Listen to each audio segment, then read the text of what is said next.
चलिए दोस्तों, आज की इस रोमांटिक कहानी को शुरू करते हैं। मेरे घर नई कामवाली आई। वो फ़ोन पर अपनी सहेली से गर्म बातें करती रहती थी। उसे देखकर मेरा मन भी भटकने लगा। दोस्तों, कैसे हो सब?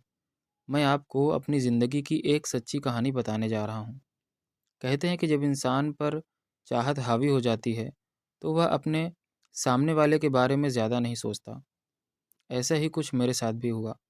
काफ़ी समय से मैं अकेला महसूस कर रहा था। मेरे भीतर बेचैनी बढ़ती जा रही थी। उन्हीं दिनों मेरे घर में एक काम वाली बाई आई थी। उसका शरीर दुबला-पतला था, कद अच्छा था और दिखने में सलीकेदार लगती थी। शुरुआत में मेरे मन में उसके लिए कोई भी गलत विचार नहीं थे। दिन ऐसे ही बीतते जा रहे थे। एक दिन वो किचन में खाना बना रही थी और फ़ोन पर अपनी सहेली से बातें भी कर रही थी। उसकी हंसी और बातों के अंदाज से समझ में आ रहा था कि वह बातचीत हल्की-फुल्की नहीं थी। वो हंसते हुए कह रही थी कि वो मुझे भैया बुलाती है। उसके बाद वो ज़ोर से हंसी। मैं समझ गया कि सामने से क्या बोला गया होगा। धीरे-धीरे मेरे मन में अजीब-अजीब से ख्याल आने लगे। मैं घर में अक्सर अपने हल्के कपड़ों में रहता था। कई बार उसे देखकर मेरे भीतर बेचैनी बढ़ जाती थी। उसका नाम शिखा था। एक दिन वह फिर से फ़ोन पर बातें कर रही थी। उसकी आवाज़ और हंसी ने मेरे भीतर उथल-पुथल मचा दी। जब मैं कमरे से बाहर आया, उसने फ़ोन रख दिया था।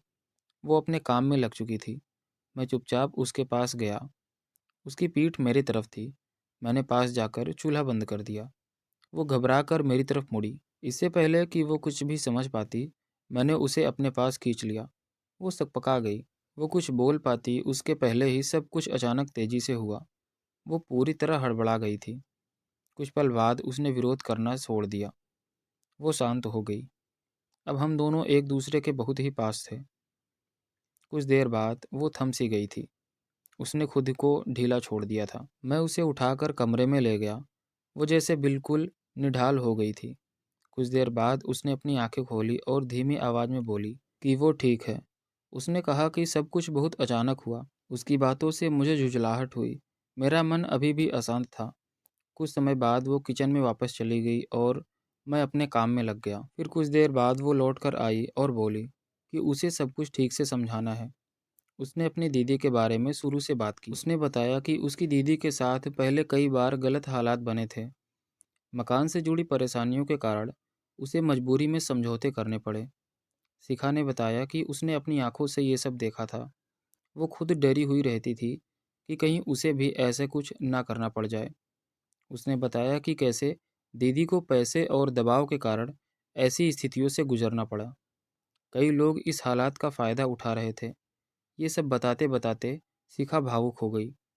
उसने कहा कि उसकी दीदी अब किसी ऐसे इंसान की तलाश में है जो उसे इंसान की तरह समझे, ना कि मजबूरी का फ़ायदा उठाए।